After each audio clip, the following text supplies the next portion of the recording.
ایک وقت تھا جب جنات آسمان کی بلندیوں تک جا کر فرشتوں کی باتیں سن لیا کرتے تھے اور پھر وہ یہ خبریں جادوگروں اور نجومیوں تک پہنچاتے تھے۔ ہزاروں سال سے ان کا یہی معمول تھا، لیکن پھر اچانک سب کچھ بدل گیا۔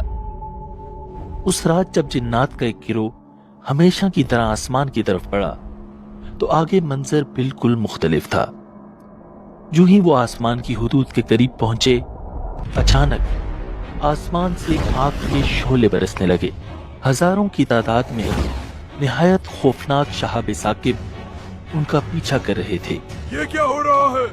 ہمیں پہلے کبھی اس طرح نہیں روکا گیا، واپس لوٹو، یہ راستہ بند کر دیا گیا ہے۔ وہ جان بچا کر فوراً زمین کی طرف پلٹ گئے۔ جب یہ جن اپنی قوم کے پاس پہنچے تو پورا قبیلہ جمع ہو گیا۔ سب کے چہروں پر ایک ہی سوال تھا، کیا ہوا؟ تم آسمان سے خالی ہاتھ کیوں لوٹے؟ ہمارے اور آسمان کی خبروں کے درمیان رکاوٹ ڈال دی گئی ہے اور ہم پر آگ کے شعلے برسائے جا رہے ہیں۔ قوم میں سناٹا چھا گیا۔ پھر ایک بزرگ جن بولا، یہ معمولی بات نہیں، ضرور زمین یا آسمان میں کوئی بہت بڑا واقعہ پیش آیا ہے۔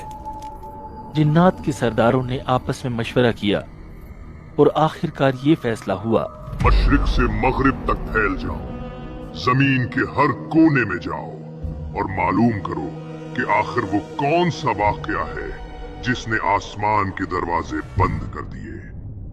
یہ حکم ملتے ہی جنات کے گروہ زمین کے کونے کونے میں پھیل گئے۔ انہی جنات کا ایک گروہ عرب کے ریگستانوں کی طرف بھی جا نکلا۔ وہ رات کے آخری پہر مکہ مکرمہ کے قریب وادی نخلہ سے گزر رہا تھا۔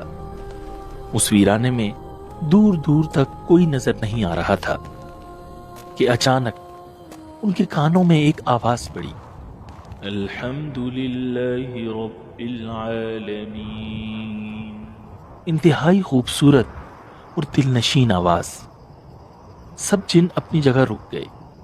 الرحمن الرحیم مالک یوم الدین۔ یہ کیسی آواز ہے؟ یہ کون پڑھ رہا ہے؟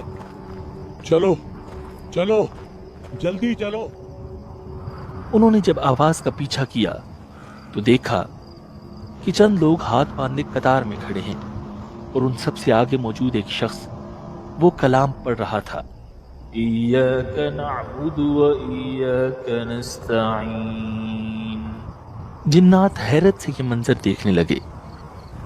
وہ آواز کسی اور کی نہیں بلکہ ہمارے پیارے نبی رسول اللہ صلی اللہ علیہ وسلم کی تھی۔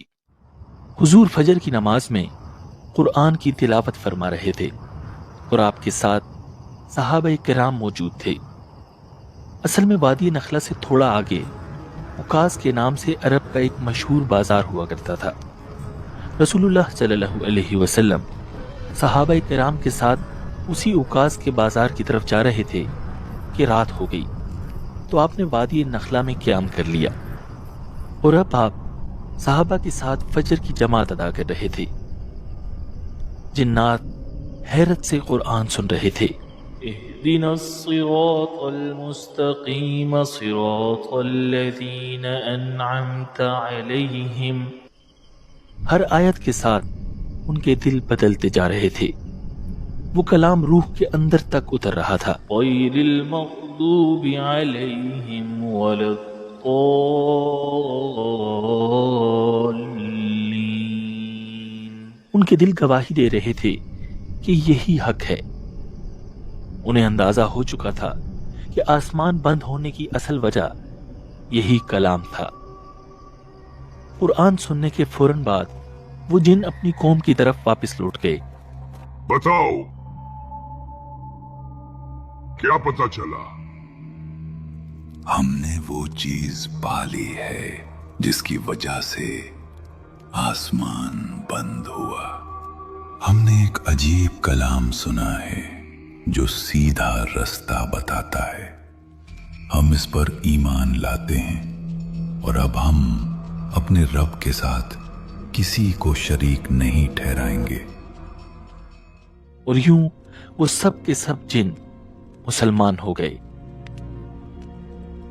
دوسری طرف نبی اکرم صلی اللہ علیہ وسلم کو اس حیرت انگیز واقعے کا ابھی تک نہیں پتا تھا، مگر پھر اللہ تعالیٰ نے اپنے نبی پر سورہ جن کی یہ آیات نازل فرمائیں۔ قُلْ أُوحِيَ إِلَيَّ أَنَّهُ اسْتَمَعَ نَفَرٌ مِّنَ الْجِنِّ فَقَالُوا إِنَّا سَمِعْنَا قُرْآنًا عَجَبًا۔ اے پیغمبر کہہ دیجئے میرے پاس وحی آئی ہے کہ جنات کی ایک جماعت نے قرآن غور سے سنا ہے اور اپنی قوم سے جا کر کہا ہے کہ ہم نے ایک عجیب قرآن سنا ہے، یہدی الی الرشد فآمنا بہ ولن نشرک بربنا احدا، جو راہ راست کی طرف رہنمائی کرتا ہے، اس لیے ہم اس پر ایمان لے آئے ہیں اور اب ہم اپنے پروردگار کے ساتھ کسی کو عبادت میں ہرگز شریک نہیں مانیں گے۔